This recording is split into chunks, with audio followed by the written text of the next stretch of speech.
Hola. Empecé aquí ya. Listo. Hola, hola, hola, ¿cómo están? Feliz noche. Hola, ¿cómo están? Feliz noche, feliz miércoles. Estamos una vez más con Conversaciones Sanamente, una conversación que sanamente construye de la mano de otros colegas para ustedes cada mes, a veces a principio de mes, a veces a final de mes, pero cada mes estamos con una programación nutrida. Saben que pueden encontrar el contenido de estas conversaciones en Spotify, también acá como Reel, y también en esta ocasión van a encontrar el contenido de esta conversación como podcast en Los Placeres del Lunex.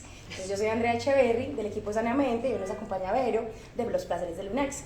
Vero, entre otras cosas, además de ser una colega que es psicóloga, también es una viajera, es una nómada y que ha venido explorando alrededor del concepto de la sexualidad, que ha estudiado muchísimo sobre sexualidad, sobre parejas, y que hoy nos va a acompañar con esta conversación para desarrollar todos los conceptos que tienen que ver desde identidad, género, erotismo, sexualidad, y alrededor de ellos tejeremos una conversación que por supuesto se nutre de ustedes. Entonces, sin más preámbulos, Vero, bienvenida, cuéntanos un poquito sobre ti.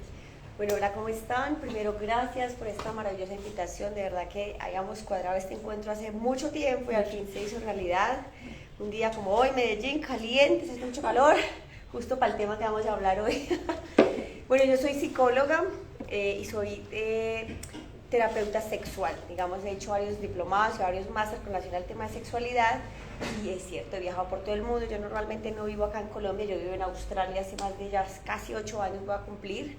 Pero estoy aquí de vacaciones y he conocido gente, contactos que me han abierto puertas y estas posibilidades en las que estamos ahora. Así que muchas gracias y espero disfruten esta conversación deliciosa.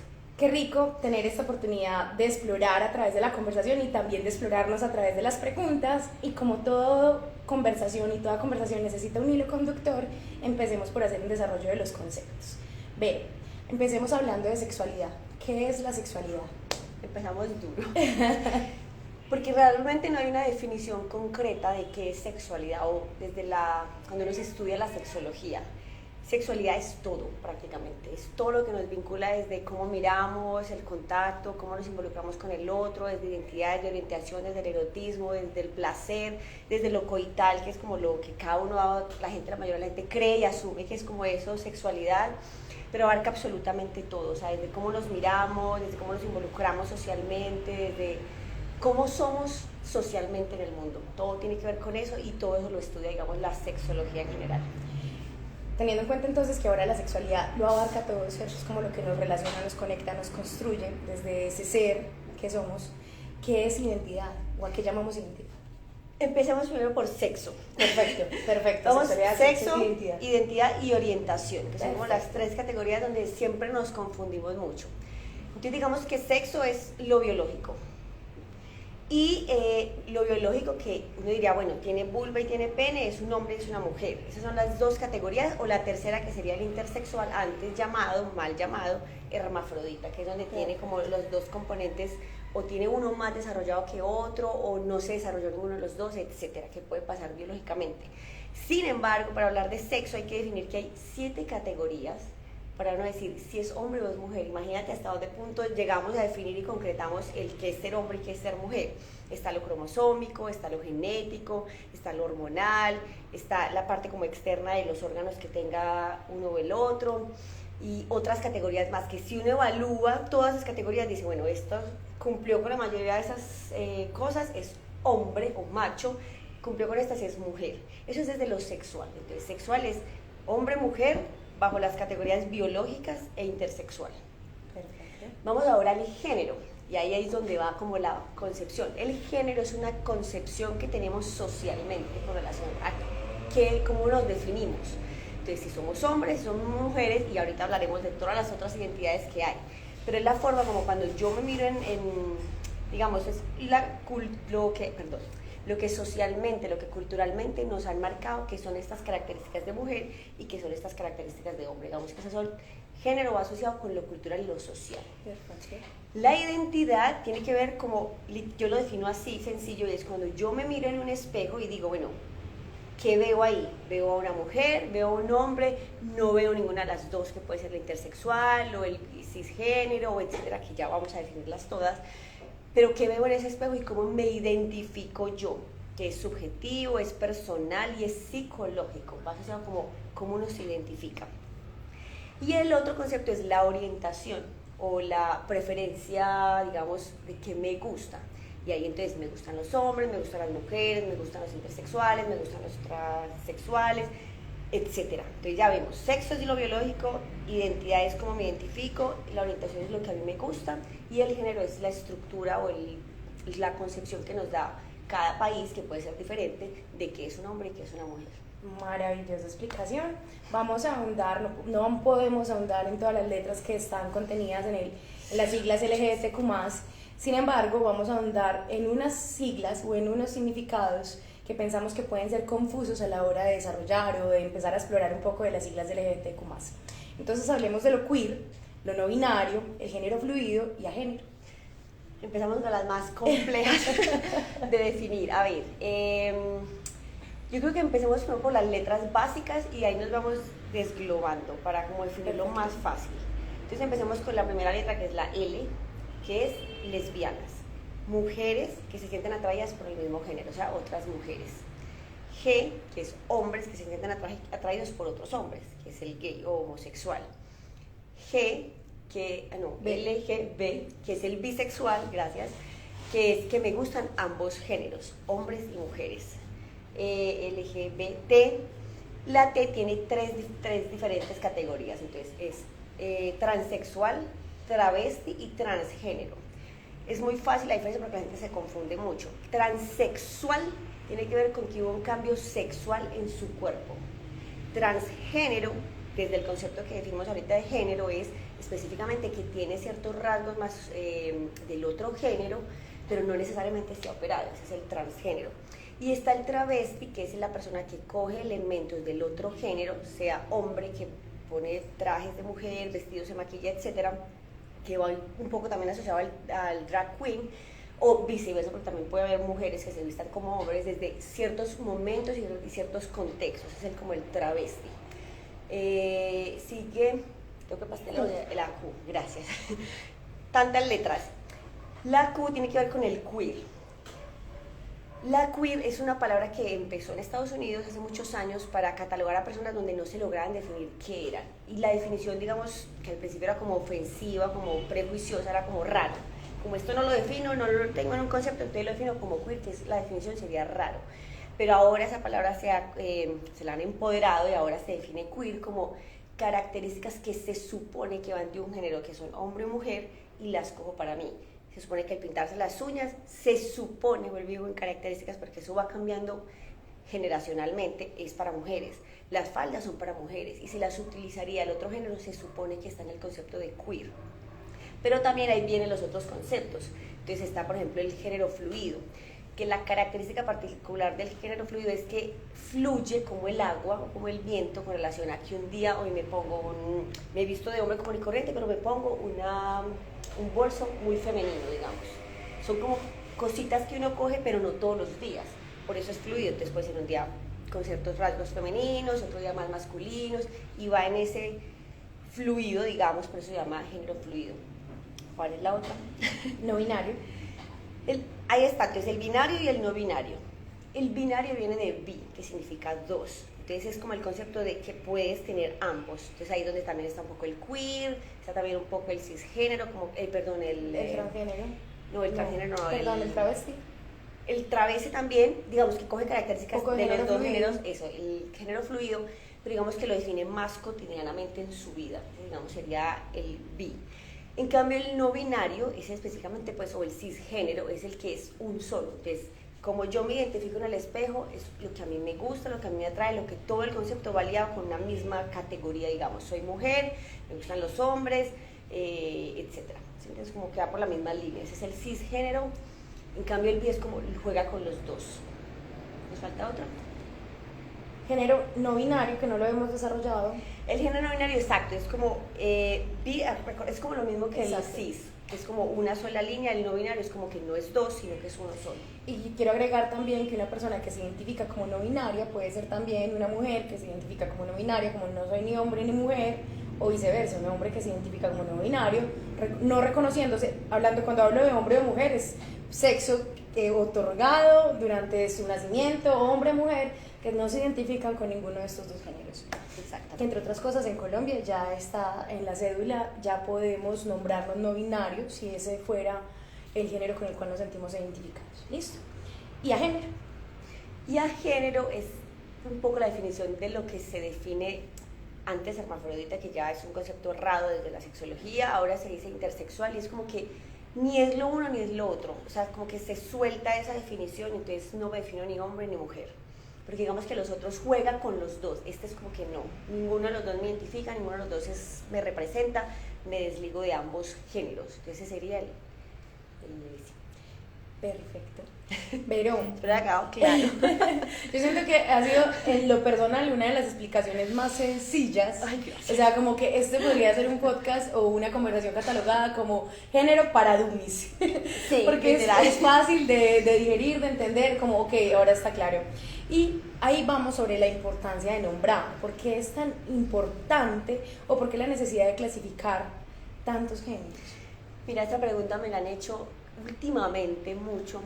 ¿Qué? ¿Pero por qué es tan necesario? Que es que también la necesidad de que por qué me identifico de esta manera cuando somos seres humanos. Estoy de acuerdo. Y yo creo que en el futuro terminaremos siendo, ay, nos faltaron otras categorías. La de pansexual, que ya vamos para allá, que creo que en algún momento todos seremos o pansexuales y bisexuales desde mi categoría y no va a importar ahí si es hombre, si es mujer o cómo me identifico, no va a ser, es un ser humano. Sin embargo, desde la sexología, desde la educación, está como la frase de que hay que nombrar las cosas, hay que educarlas para poder entenderlas y normalizarlas. Entonces, desde ese concepto yo creería que sí es necesario decir cómo se definen, repetirlo miles de veces, identificarnos, hacer al otro también identificarlos con los conceptos de ellas, etcétera, bajo el criterio que la persona se quiere identificar y se siente segura desde esa categoría, que no hace daño realmente a una sociedad en absoluto, antes beneficia porque lo normalizamos, lo tenemos como un concepto de que es lo que es, y en unos años ya va a ser tan natural, o sea, hablar de pansexual, de bisexual, de homosexual, que no ya es necesario categorizarlo. Exacto. Entonces, yo sí creo que a futuro seremos así, pero por ahora es necesario la educación de mostrar qué es. Y entre otras cosas, yo creo que cuando empezamos a hacer procesos clínicos, hay dos sentidos muy importantes a propósito de lo que tú nombras, y es, solo es real lo que se nombra, y nos transformamos y curamos es a través de la palabra. Por supuesto. Entonces, si ustedes nos preguntan, ¿es necesario nombrarlo? Sí. Es importante, es muy necesario. Súper importante.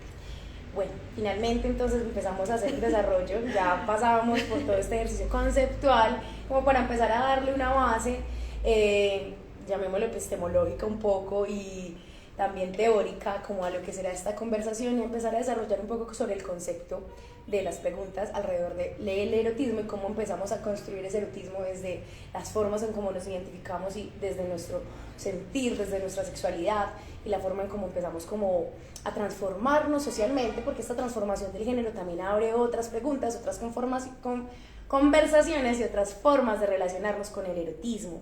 Pero antes de continuar con esto, vamos a cerrar una última conceptualización, y es, ¿qué es el erotismo? Listo. El erotismo, no hay una definición, cada sexólogo lo define como quiera, pero a mí me gusta una que me la va a robar, y obviamente los derechos de autor las voy a dar, que es Ezequiel López, un argentino muy bueno, y lo voy a leer porque no me quiero equivocar en conceptos y palabras. Él dice que el erotismo es el arte de sentir y de provocar placer, aprovechando las múltiples posibilidades que nos dan los 5 sentidos, desde el concepto también desde la creatividad, o sea, cómo seamos creativos con lo que nos dio la vida y la evolución y la existencia. Son los 5 sentidos, aunque se dice que hay más. Digamos, bajo el concepto los conocidos. Básico, social. Sí. Eso es como el erotismo. Entonces, definiéndolo en palabras más sencillas, es cómo utilizando nuestros sentidos erotizamos desde lo sexual y lo erótico. Y hay cosas que pueden ser eróticas y no necesariamente sexuales, o viceversa también. Hay cosas que son muy sexuales y no tan necesariamente eróticas. Demos ejemplos. El arte, por ejemplo. El arte puede ser, porque es muy subjetivo, a eso voy, que el erotismo está muy asociado con qué tiene cada uno como percepción que le parezca a sí mismo erótico, porque el erotismo no es como matemáticas, que es esto y eso, sino qué es para ti erótico, y eso se conlleva a ti energéticamente, qué es lo erótico para ti. para otros será otras cosas. Entonces va marcado muy desde lo subjetivo, pero puede ser el arte, puede ser el tacto, puede ser las miradas, puede ser el cuerpo como tal también desnudo o no tan desnudo, la palabra también puede llegar a ser muy erótica, los conceptos de poesía erótica también es súper erótica también. A ver, ¿qué más? Que no necesariamente tiene que llegar al coito, por decir algo, o Por ser supuesto 100% no. sexual. A mí me encanta, y ha pasado en otras conversaciones, es muy común que en un punto de la conversación siempre lleguemos a un principio, y es la importancia del autoconocimiento, porque siempre es subjetivo, ¿cierto? Entonces, el erotismo y el placer empezará pues a conectarse en la medida en que tú te conoces. Empiezas a descubrir entonces cómo te conectas con el erotismo también y cómo te conectas con eso que llamamos placer, que puede transformarse de muchas formas en la medida en cómo nosotros nos relacionamos desde nuestra identidad y con nuestro propio cuerpo, ¿cierto? Ese cuerpo que, como en otras ocasiones lo hemos nombrado, como primer territorio, ¿cierto? Porque es a partir de este cuerpo que yo me conecto con el mundo, con la vida, con todo. Las emociones se viven es a través del cuerpo. Entonces, eso nos lleva como a ese insight súper importante y de refuerzo, punto, checklist de todas las conversaciones que hemos tenido en Sanamente, y es la importancia de escucharse a sí mismos. Y así, a través de ese escucharse, reconocerse, empezar a relacionarse con el mundo, empezar a conectar en las relaciones y empezar a construir un proceso de identidad también, a través del cuerpo y del autoconocimiento. Sí. Pues ahora que tenemos claro qué es el erotismo y que hemos desarrollado un poco como estas transformaciones de la identidad, del concepto de identidad y también de la forma en cómo nos percibimos y del género y de los géneros en general, del desarrollo, un poco como de las letras de género, qué rico que lleguemos entonces a conversar alrededor de cómo crees, Vero, que la identidad de género influye en la percepción del erotismo. Influye en cantidades exageradas, por supuesto, porque tú mismo lo has dicho, o sea, el erotismo hace parte del cotidiano y de lo subjetivo de lo que para cada uno es el erotismo. Bajo el criterio de también cómo nos identificamos, cómo nos atraemos por el otro, qué es nuestra identidad, qué es nuestra orientación, digamos, en palabras de los conceptos que estamos definiendo, nos ayuda muchísimo, teniéndolo relativamente claro en nosotros, poder involucrarnos con el otro, con lo exterior, conectarnos con el mundo, digamos. Por eso es muy importante aclarar esos conceptos, o por lo menos tenerlos claros en sí mismo, por lo menos saber, porque a veces puede que uno esté entre la confusión de ciertas situaciones, pero no lo tenga muy claro, y no esté viviendo, digamos, una vida erótica o placentera porque está atado a cohibiciones, a conceptos que lo han aplastado desde ahí, sin meternos muy en ese tema, desde lo religioso, desde lo social también, desde esa doble moral de qué es sí, qué es no correcto también en cada cultura. Entonces es muy importante también soltarse un poco de eso y percibirse mucho más desde el propio deseo que quiere cada cuerpo. Me encanta que lo nombres porque yo creo que hemos tenido una educación muy reproductiva, por llamarlo de alguna manera, pero no enfocada en el placer y en lo erótico, y tenemos un montón de miedo de eso. O sea, yo siento que incluso como a esta edad y en conversaciones con amigas de mi edad, y por edad me refiero a más 30, como que todavía te encuentras en conversaciones con amigos donde hay un sesgo muy grande, por ejemplo en el caso de las mujeres, de manifestar nuestro placer o deseo de forma abierta porque hay castigo, como yo como mujer de alguna manera socialmente todavía no tengo mucho derecho a comunicar mi deseo, es castrado, es señalado, hay un montón de creencias limitantes o discursos que hacen que una mujer se sienta muy cohibida para comunicar sobre su placer y su deseo, para que se cohiba de eso, para que esté siempre como esperando a que el otro, la otra, el otro sea quien le entregue, y a partir de ahí descubrirse y explorarse, no como desde la parte que hablábamos, que no es desde mi autoconocimiento, te comparto cómo construyo mi placer y mi erotismo, sino como a través de ti miro qué me funciona. Entonces ahí hay una pérdida súper fuerte como de la autonomía sexual un poco, ¿cierto? Yo creo que hay dos cosas que quiero agregar. Uno es, sobre todo con el cuento de las mujeres, bueno, que también los hombres sí, que han tenido ciertas represiones, son los dos extremos, o la puta o la monja. O sea, no es como un nivel donde puedes estar jugando fluidamente, sino que o es que no haces nada, entonces eres una santa, mojigata, lo peor, o vas al otro extremo de que sos una puta y que te acostás con todos. qué triste, ¿no? Y en los hombres está esa responsabilidad y presión de que es que tiene que ser el hombre perfecto en la cama y que se supone que lo tiene que saber todo también. Como entonces cada vez que estás contigo es como que es muy triste también porque sobre todo las mujeres que asumimos que el otro es el que tiene que saber, sobre todo en relaciones heterosexuales, específicamente este ejemplo, donde va el hombre y bueno, haga porque usted se supone que es el que tiene que saber, es el que tiene que responder por esto. Y ahí quiero decir una frase fundamental y es que el placer, el placer es responsabilidad de cada uno. O sea, y sí, no culpen al otro y esos sexólogos, porque hay unos que dirán así, de que es un mal polvo, de que es que el otro no hizo, que el otro le faltó hacer esto. No, quitemos esos criterios porque no es el otro, es uno como responsable de qué le pide al otro, de qué es lo que a uno le parece erótico, placentero, etcétera. Y entender que también como el compartirse sexualmente con uno, otra, ¿sí? Implica también como una conversación, como una comunicación fluida, confianza, para poder empezar a transformar como ese concepto neto de complacer al otro, a complacernos, ¿cierto? Como de llevarnos al nos, finalmente. Bueno, continuamos con esta conversación que empieza uno es que se van ligando las ramas y hay mucha tela por cortar, sí. Pero finalmente hablemos del papel de la sociedad a propósito en la construcción de lo erótico. Y antes de continuar con esto, le quiero pedir al equipo de Sanamente que si ve preguntas en el chat de la conversación, de pronto si pueden ingresar también como en los placeres de Lunax y ver si ven preguntas, enseguida nos compartan esas preguntas para poder continuar con esta conversación. ¿Sí?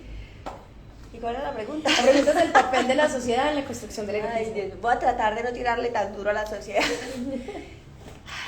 Yo creo que, a ver, nos estamos moviendo, ya eso es algo positivo, a empezar por lo positivo, porque sí ha habido ciertos momentos, cierta educación, nos estamos involucrando más, el feminismo ha ayudado muchísimo también a estas definiciones, estos conceptos de cómo nos empoderamos las mujeres y cómo tratamos también de empoderar a los hombres con su propia vida sexual y el conectarse en una sociedad que ha sido represora en ambos géneros. Entonces digamos que se ha movido, pero siento que todavía falta mucho. Falta mucho, por ejemplo, desde lo primario, que es por ejemplo la educación, o sea, en los colegios, lo que decíamos ahorita. Por lo menos acá en Colombia, lo que sé todavía hasta ahora, porque en años atrás supongo que era peor, ahora yo supongo y tengo fe, dirán ustedes, los que tienen hijos en sus colegios, si ahora hay un poquito más de movimiento y evolución con eso, pero a nosotros nos tocó, era lo castigador, de que si tener relaciones sexuales, cuidado que te embarazabas, el miedo de todas las enfermedades de transmisión sexual, que mejor dicho, y de vez en cuando recuerdo una clase que era cómo se ponía el condón, y nos enseñaban mal también, yo creo. Muy mal. Entonces, desde esa parte, que es lo primario, que es la educación, y aparte como nuestros padres de esa generación no la tuvieron, les es difícil también inculcarla a los hijos en casa. Entonces, digamos que ha sido muy complicado y muy lento el proceso. ¿Qué se espera? Pues hombre, que haya sexólogos en los colegios y que haya una educación mucho más marcada en los padres. Por ejemplo, tan sencillo como la clase donde nos iban a las mujeres a hablar sobre la menstruación, sobre el periodo menstrual, todo eso. Yo me acuerdo que sacaban a los niños y a las niñas nos dejaban ahí como si fuese algo privado, algo secreto, algo que solo para nosotros. ¿Por qué? ¿Por qué no permiten que los niños estén ahí, pregunten, indaguen? Eso es también parte del cuerpo que los niños necesitan saber. O sea, ese tipo de cosas que podría mencionar miles, donde definitivamente estamos escuchándote empiezo a recordar muchos como momentos, como pilas que si se masturba le salen pelos en la mano. O que es pecado, y qué pilas. O es pecado, correcto. Entonces eso por un lado. Luego llega, por ejemplo, esta otra parte de ay, pucha, se me acaba de olvidar. Si te masturbas te salen pelos, la sangre es un castigo, entonces empezamos a relacionarnos un poco como con la menstruación como algo sucio, algo que no está bien. Yo me acuerdo mucho también conversaciones en la adolescencia de compañeras contando cómo su pareja o noviecito con mucha curiosidad le preguntaba y le pedía que le enseñara cómo era sangrar o que le enseñara pues como una toalla higiénica, cómo se ponía, pero no tener que llegar como a estar en un punto, en caso de que suceda, de esa complicidad con una pareja para poder entender cómo funciona el cuerpo de esa otra persona y entre otras cosas también muy teso como castrar al masculino en este sentido, como al hombre, de la posibilidad de acompañar a una hija, a una hermana, a una madre de entender un poco cómo se transforma el cuerpo de una mujer cuando está atravesando todo su ciclo menstrual.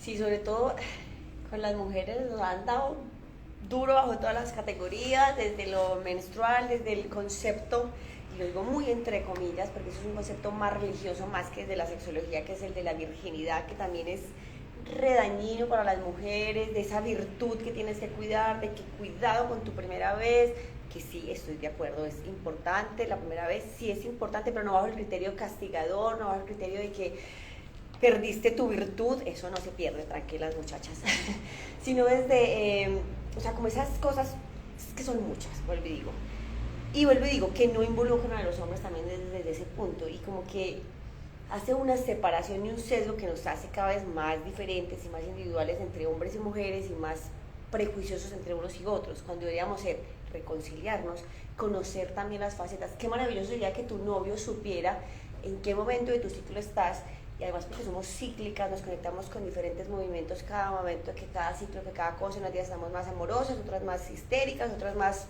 introspectivas, que nos llaman brujas también. Qué bonito que el hombre entienda eso también, porque también desde ese punto puede ser más apoyo que, ay, está loca, que ya es otra vez con el desespero. Más que la carga nuevamente y el castigo. Exacto. Otra vez, ¿estás menstruando? Ay, estás premenstrual. ¿Y qué? Sí, cierto. Hace parte como de esa transformación. Y esto nos lleva a un concepto o a un momento muy importante, y es como la influencia del porno en la forma en cómo construimos también la manera de relacionarnos con lo erótico y el placer. Y adicional a esto, como esa relación del porno empieza a construir también expectativas dentro de lo cultural y relacionadas realmente pues con el tema del placer. Ay, el porno. Yo tengo, pues hago aquí promoción, sí, un podcast de los placeres de Lunax en Spotify, y hay 2 programas, porque es un tema muy largo sobre pornografía y posporno, que es el porno que ahora está avanzando con el feminismo, que es bastante inclusivo, positivo y muy conectado con lo que sobre todo quiere el placer de las mujeres, porque el porno anterior, o el porno por lo menos que conocemos la mayoría, es un porno extremadamente diseñado para hombres, para el concepto del placer del hombre. Entonces las mujeres quedamos completamente salidas de ese concepto, y entonces para nosotros creemos que eso es lo que tiene que ser, además porque es la peor forma de educación sexual que puede haber, porque es literalmente, así lo defino, como una película de acción. O sea, ver una porno es como ver una película de acción, de violencia, no sé, iba a decir un actor, pero no me acordé de ninguno ahora, de cualquier actor, donde hay cosas exageradas, donde hay ciertas escenas que surgen de cierta manera o que son muy largas. Además, porque analicémoslo así muy rápidamente, es mucho tiempo las mujeres haciéndole sexo oral a los hombres, mucho tiempo de pura penetración del hombre hacia la mujer, pero ¿dónde está también el cunnilingus, que es el sexo oral hacia las mujeres? Pues por lo menos del porno, que la mayoría de atrás difícil de encontrar. ¿Dónde está lo erótico? ¿Dónde está el contacto? El famosísimo pre, que ahora exigimos tanto las mujeres y los hombres también, porque se les estipuló que solamente las mujeres queremos el pre, pero los hombres también lo necesitan, que es el beso, la caricia, el no solo meternos en lo genital, sino conectarnos con otras partes del cuerpo que también son supremamente erógenas. Conocer nuestro mapa erógeno también es súper importante. Entonces, claro, desde la pornografía nos está hundiendo absolutamente, porque es un concepto que es rápido, es eficiente, tamaños exagerados, que el promedio ni siquiera es así con relación a los penes, por ejemplo, de la exageración también del placer de las mujeres, que puede ser a veces muy genuino y natural, y es válido que grite y disfrute, pero también a veces se ve como, es que si no gritas porque no está disfrutando. No necesariamente, aunque sí digo que ojalá nos conectemos con esa parte del placer y el erotismo, que es el gemir, porque eso viene desde lo instintivo, viene de lo animal, viene del placer. Hombres, sobre todo, que les cuesta tanto gemir, los invito aquí, paréntesis, a que giman, a que expresen, a que se conecten con ese animal. Bueno, cerrando paréntesis, volviendo al porno. O sea, son muchas las cosas que hacen muchísimo daño. Entonces, si queremos una educación sexual desde el porno, ahí estamos ya perdiendo el tiempo. Debemos educarnos desde un concepto mucho más profesional, mucho más educativo, y sobre todo que involucre otros conceptos, como la responsabilidad afectiva, como qué es mi cuerpo, dónde está mi placer, qué es el erotismo, cuál es el cuerpo del otro, los placeres que pide el otro, los placeres que pido yo. ¿Qué más? Eso, todo lo demás. Todo lo demás que incluya educación. Y que nos invita como también a tener una exploración de lo erótico y de lo placentero desde lo compasivo, desde lo humanizado, pues desde la humanización del otro. Es como, bueno, eres una persona que deseo, eres mi objeto de deseo en este momento. Descubrámonos, explorémonos, y a partir de ese explorarse y descubrirse también, entonces construyamos una forma conjunta de comernos, pues, por decir algo, ¿cierto? Como de compartir desde ese placer y desde ese erotismo, ¿cierto? Como desde permitirse disfrutar, desde el disfrute, no desde el complacer al otro, sino desde el disfrute, porque muy teso lo común que es como todo el tiempo estar escuchando en hombres como la angustia por el tema de la virilidad, de la eyaculación, ¿cierto? Por el tema del tamaño de su miembro, por decir algo. Y está la otra angustia también del saber qué hacer, que eso sí nos atraviesa en todos los géneros. Cómo ser lesbiana, cómo ser gay, por qué tengo que asumir un rol, ¿cierto? ¿Por qué tengo que esperar?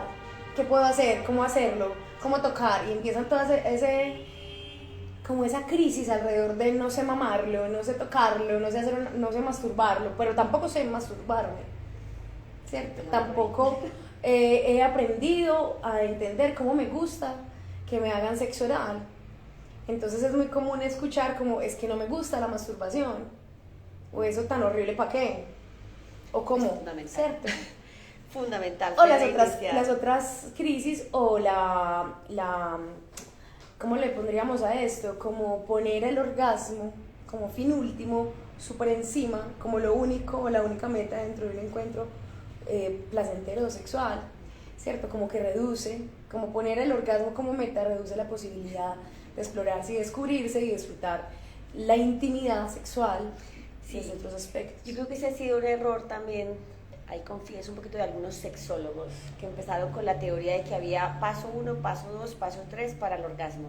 Haga esto, haga aquello, o revistas de esas selectas que uno ve en los supermercados que son como, ¿cómo llegar al orgasmo? Paso 1, paso 2, paso 3. No, o sea, esos criterios y esos conceptos, mándenos a la basura, porque realmente cada mujer y cada hombre es diferente, cada cuerpo es diferente. Además, también desde lo tántrico, desde otros conceptos, de otras filosofías, el orgasmo no es la meta final, y si no está, no es tan malo. O sea, entender que el orgasmo es rico, es placentero, es delicioso, pero si no está, también es una buena relación sexual. No definirlo como si no hubo fue malo y si hubo fue bueno, no.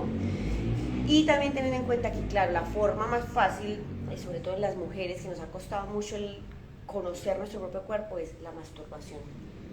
Después el sexo oral. Tercero, pues la parte penetrativa, y cuarto ya otros conceptos como el sexo anal y otras formas. Pero imagínense, la primera y la más fácil es la propia. La tercera, que creerían los hombres que no, es mete y saca, penetración todo el tiempo. Va a ser rico, supongo que sí, pero va a haber otros criterios donde va a haber mucho más placer, porque tenemos otras zonas erógenas en otras partes. Esto no es como, bueno, vuelvo y digo, conocer el cuerpo de la otra mujer, entenderlo cómo funciona, y sobre todo entenderlo nosotras, porque es parte desde ahí, para poder explicarle al otro, va a funcionar muy fácil para que se haya un orgasmo rico, y si no, también se disfruta el placer bajo lo que es, bajo lo erótico. Y que vuelvo y agrego lo del porno, que también es como rápido, duro, cuando el sexo también puede ser supremamente delicioso, suave, delicado, desde lo erótico, desde el placer, desde el contacto, de que no te toco así, sino que te toco más suave, te toco en otras partes del cuerpo. Cómo conectamos con otras formas de vincularnos con el otro desde el cuerpo, desde lo erótico. Yo quiero hacer, a propósito, como esos listados, como una burbuja simbólica, voy a pausar un momento también como para hacer un desahogo social, y es que estoy en un momento donde estoy teniendo conversaciones recurrentes con personas, y yo mismo lo he venido experimentando, y me sorprende la cantidad de listas que tenemos en este momento para relacionarnos con nosotros, otras. Es impresionante, o sea, como una deshumanización inmensa, donde nos presentamos al otro, otra, o al mundo, con un listado de red flags, green flags, ¿cierto? De cómo debe ser el sexo, cómo deben ser los besos, cómo debes hacer una masturbación, pues pucha, en qué momento nos damos como la oportunidad de conocernos, y en qué momento nos damos la oportunidad también de explorarnos, y en y en ese compartir, como construir como una comunicación sexual a propósito de lo que abarca el concepto de sexualidad, que sea como cómplice, porque estamos satanizándolo todo, pucha. Sí, además, volviendo un poco a lo del principio con relación a las identidades y orientaciones, también hay categorías que no se logran entender muy bien, por ejemplo, los demisexuales, los asexuales o los apiosexuales, que son otras categorías que les defino. Sapiosexuales, que tienen atracción por la parte como mental, inteligencia. La demisexual es que tiene que haber un vínculo muy profundo para poder tener una interacción sexual. La sexual es que no en general, porque la sexual se define en varias categorías, es por ejemplo la persona que normalmente no tiene deseo sexual y no tiene una vida sexual cotidianamente, no es como su costumbre ni su deseo, ni tiene tantas ganas de eso, entonces por eso no lo tiene tanto. Sin embargo está, por ejemplo, la sexual se define en dos, la sexual sexual y la sexual romántico. Entonces yo, por ejemplo, puedo ser asexual, pero yo me puedo vincular, puedo querer al otro, puedo tener una relación estable, pero no necesariamente involucrar lo sexual. O viceversa, puedo tener de vez en cuando relaciones sexuales y quizás no me involucro tanto o de esporádicamente pasaría lo de relación sexual en una sexual.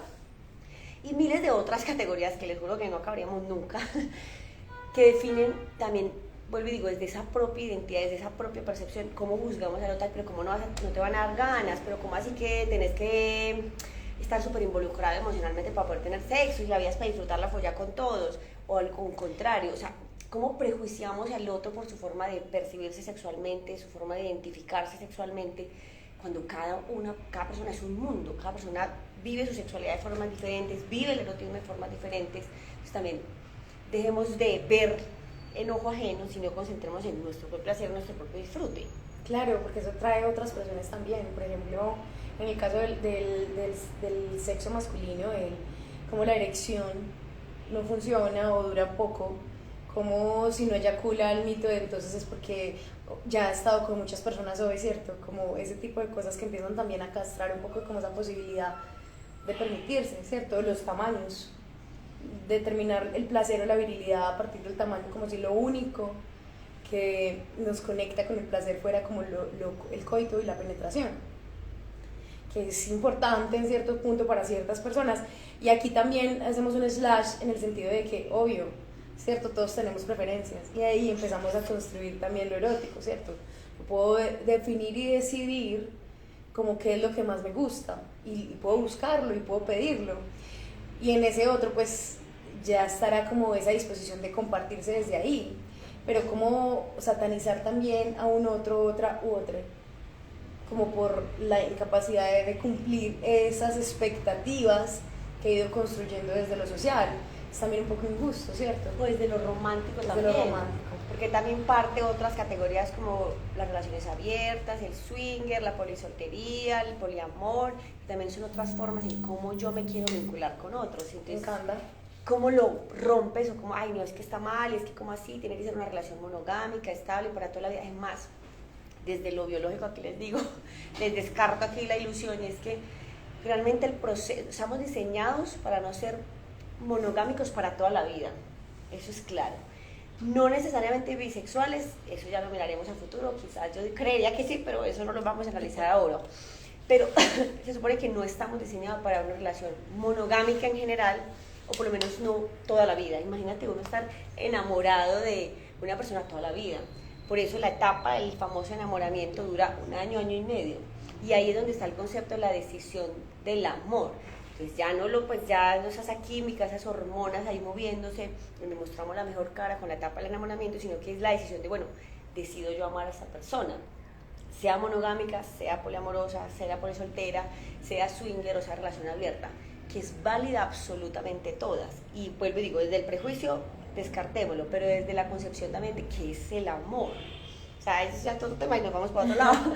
Deberíamos hacer otro programa sobre eso porque es hermosísimo ese tema con relación a por qué creemos que uno solo puede amar a una sola persona, por ejemplo. Cuando uno puede amar a formas diferentes, amamos a nuestros amigos, amamos a nuestras mascotas, amamos a nuestras parejas, familia, y amamos diferente un poco, y eso es fácil de dominarlo también entre las mismas parejas.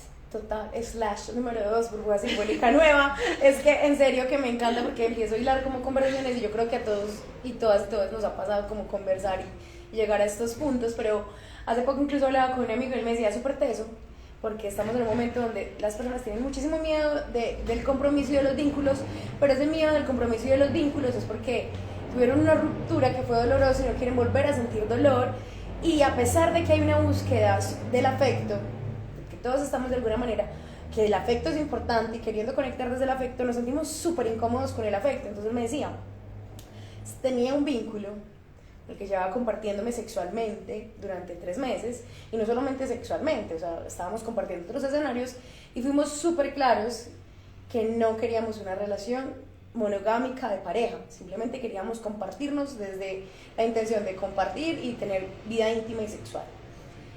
En ese compartir yo empecé a conocerla y a quererla.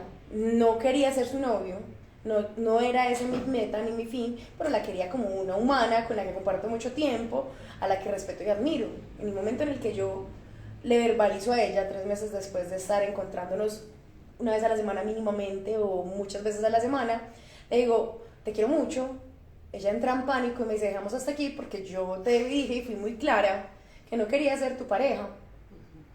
Yo decía, ¿qué te es eso? Es que el amor, finalmente es el amor, es una emoción expansiva, generosa, que nos nutre, que nos conecta, que nos permite también sentirnos valiosos, y que un vínculo o los vínculos no necesariamente nos tienen que llevar a un relacionamiento de pareja, y entre otras cosas ese concepto también de lo monogámico o no monogámico, ¿cierto? Y el desarrollo como de otras formas de vínculos, no necesariamente nos exime de responsabilidades y acuerdos, y eso es lo que tiene mucha tela para cortar. Muchísimo. Yo hablaba con un amigo que tiene una relación monógama, pero es una relación monógama de muchísimo tiempo, y él me decía desde sus criterios cómo él sentía que una mujer no podía tener una relación abierta. Yo le decía, ok, pero tú estás en una relación monógama y eres infiel. Y me decía, sí, pero es diferente. Y yo, ¿pero qué sentido tiene? Y esta es una pregunta para todos, todas y todos. Es elegir estar en una relación monógama para no cumplir el acuerdo, ¿cierto? Para ser desleal con el otro. Para ser desleal con el otro. Y ahí me pregunto, ¿será más doloroso la pérdida de la lealtad o acordar desde la comunicación cuáles son las necesidades dentro de cada uno en una relación o de un vínculo? Yo creo que sí, definiéndolo desde todos los conceptos, porque puede haber relaciones donde solo sea algo sexual, y si se aclara eso es válido, pero yo creo que hay un concepto hermoso que haré un programa, lo juro, porque justamente en estos últimos días me he conectado con eso, y es con el concepto hermoso de la responsabilidad afectiva, que no quiere decir que me involucro, que te amo como tal en esta relación abierta o lo que sea, sino que realmente es como, me importas, o sea, te escribo cómo estás, cómo amaneces, te cuido, y te puedo llegar a querer, te puedo llegar a amar, pero no necesariamente tiene que atarse a un concepto de o noviazgo o esposos o lo que sea, o específicamente a cerrarnos a una relación monogámica como tal. Uno puede, vuelvo y digo, amar intensamente, profundamente a dos